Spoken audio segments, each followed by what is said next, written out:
সোণাৰীত ভয়ংকৰ পথ দুৰ্ঘটনা। সোণাৰীৰ ভজু বগৰীগুৰিত সংঘটিত দুৰ্ঘটনাত থিতাতে নিহত এজন। নিহত যুৱকজনৰ নাম বিকাশ মাঝি। আনহাতে সুমন ভূমিজ নামৰ এজন যুৱক গুৰুতৰভাৱে আঘাতপ্ৰাপ্ত হৈ বৰ্তমান চিকিৎসাধীন।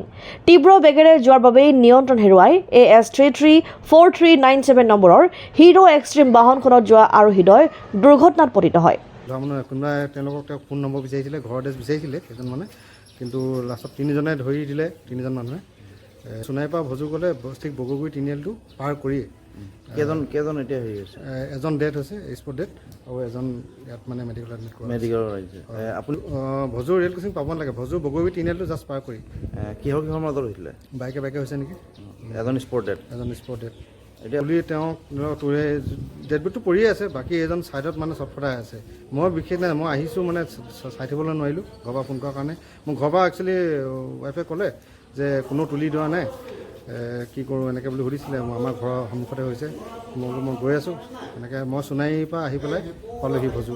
আপোনাৰ দীপোজ্জ্বল দত্ত।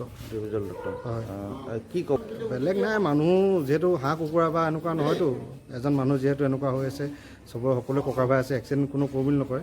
সেইটো মই মানৱীয়তা থকাটো ভাল বুলি ভাবোঁ। মই মানে সমাজৰ প্ৰতি সকলোৱে সচেতন হোৱাটো ভাল বুলি ভাবোঁ। সেয়াই আৰু সকলোৱে অনুৰোধ। মানুহজন মই এতিয়ালৈকে একো গম পোৱা নাই, চিনাক্ত হোৱা নাই চাগে। পুলিচ বিষয়া দুজন আহি পাইছিলে, তেওঁলোককো মই কৈছিলোঁ এজন আহিব নেকি বুলি। তেওঁলোকে আমি দুজনে আছোঁ, চব মানুহ ইলেকশ্যনৰ কামত লাগি আছে। তেওঁলোকে কিবা লিখা মেলা কৰিব চাগে, কেজে চেজে, তাৰপিছত তেওঁলোকে আহিম বুলি কৈছিলে ইয়াতে। ঠিক আছে। News desk report SK news plus.